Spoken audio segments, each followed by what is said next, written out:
Hello guys, ഇന്ന് release ആയിട്ടുണ്ടായിരുന്ന Janaki versus state of Kerala എന്നുള്ള സിനിമ ഉണ്ടായിരുന്നു. കുറേ ദിവസങ്ങളായിട്ട് റിലീസ് ഡേറ്റ് ഒക്കെ മാറ്റി വെച്ച അവസാന സിനിമ ഇന്ന് റിലീസായി, നമ്മുടെ സുരേഷ് ഗോപിയുടെ സിനിമ. അപ്പം ഞാൻ ഒരുപാടൊന്നും വലിച്ചു നീട്ടുന്നില്ല. നിങ്ങൾ ഏറെ താല്പര്യത്തോടെ സിനിമ കാണാൻ കാത്തിരിക്കുകയാണെങ്കിൽ ദയവായി ഈ വീഡിയോ വെച്ച് നിർത്തുന്നതായിരിക്കും നല്ലത്. അതല്ല, ഒരു ഒപ്പീനിയൻ അറിയാൻ മാത്രം താല്പര്യമുണ്ടെങ്കിൽ ഈ വീഡിയോ മുമ്പോട്ട് കാണാം.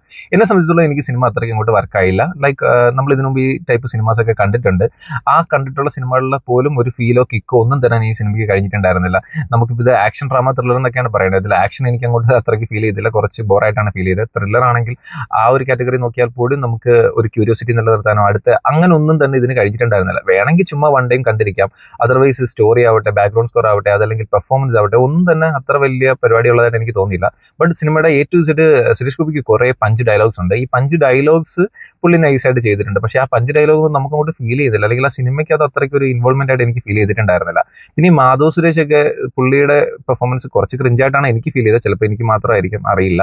ലൈക്ക് മൊത്തത്തിൽ എന്നെ സംബന്ധിച്ചിടത്തോളം ചോദിക്കുകയാണെങ്കിൽ സിനിമ വേണമെങ്കിൽ വൺ ടൈം കാണാം. അതർവൈസ് അതല്ലാണ്ട് തിയേറ്ററിൽ തന്നെ കാണാൻ പറ്റുന്ന, അല്ലെങ്കിൽ തിയേറ്ററിൽ തന്നെ കണ്ടിരിക്കേണ്ട മസ്റ്റ് വാച്ചബിൾ എന്നൊന്നും പറയാൻ പറ്റുന്ന വലിയ പരിപാടിയൊന്നും ഈ സിനിമയിൽ ഉള്ളതായിട്ട് എനിക്ക് പേഴ്സണലി തോന്നിയില്ല.